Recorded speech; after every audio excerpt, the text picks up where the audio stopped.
For how long can you be still? I personally have always found stillness to be quite challenging, though I recognize I have improved dramatically at being still through practice. But why would one even want to be still? Well, if we cannot stop from doing and going and constantly being stimulated, then our brain and body do not have the chance to rest. And if they cannot rest, then they cannot heal. Through training, we've been learning how to slow down, which is an important step in the direction of being still. We're learning to slow down our nervous system through intentional, controlled breathing. We're learning to slow down our mind and pay attention to everything that's going inside and outside, as well as learning to move more slowly and moving with purpose. Learning to move better grants us greater efficiency, which translates into being more effective and therefore more productive. And no doubt, it is great to be productive and to make lasting positive contributions to our community and the world around us. But if we do not prioritize our health, then we end up depleted. We should not sacrifice ourselves for any work, because if we lose ourselves in it, then we lose our capacity to give. We are not here simply to survive. We are here to thrive. And if we are thriving, then there is so much more of us to give. So we've established that in order to heal, we need to find rest. And thankfully, rest can take many different forms. Sitting, for example, like I'm doing here in this video, is a resting position. And even though I am actively sitting, I'm still able to release tension and breathe deeply and recover from the week's work. Recently, I've gotten into the habit of sitting far more often than I used to as a means of training, rather than engaging in other training positions that I've covered. And this is largely due to a very active lifestyle that I've engaged in recently. Lots of manual labor, climbing, hiking. And so rather than push my body further, I have opted for finding more value in this resting position. Because like I said, I am still able to release tension. I'm able to breathe deeply. I'm training my posture, lengthening my spine, opening up my rib cage, my posterior rib cage, in a very relaxed position.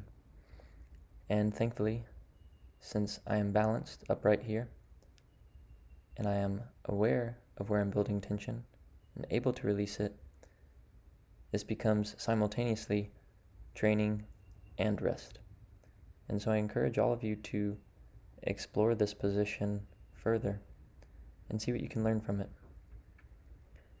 And notice here I'm stepping it up a little bit in intensity, getting more active in the position. This is not so restful anymore, but for those of us that have difficulty sitting still for a while, this is an option to diversify the experience. So recognize where you're at. Where are your energy levels? What do you have available to give in this moment? And what is worth giving? Yes, it's important to train, and I make sure to do at least a little bit every single day. But it doesn't have to be a workout. You don't always have to try to get stronger. We're not always trying to push ourselves past whatever limitations we may truly have. It's important to recognize our true limitations and not just mental barriers that we're putting in our way. So in this case, my body is tired, but I know that certain parts of my body could use a good stretch, especially my back. Sitting upright like this, it's very easy to build tension. So all the while, I'm releasing tension. All the while, I'm trying to breathe into my posterior rib cage, which is very tight, and you will feel the tightness build as you sit. And it's also important to recognize how many options we have to train our bodies in a resting position. For instance, my neck here, another place where I build a lot of tension throughout the day. I'm able to lubricate these joints without too much effort.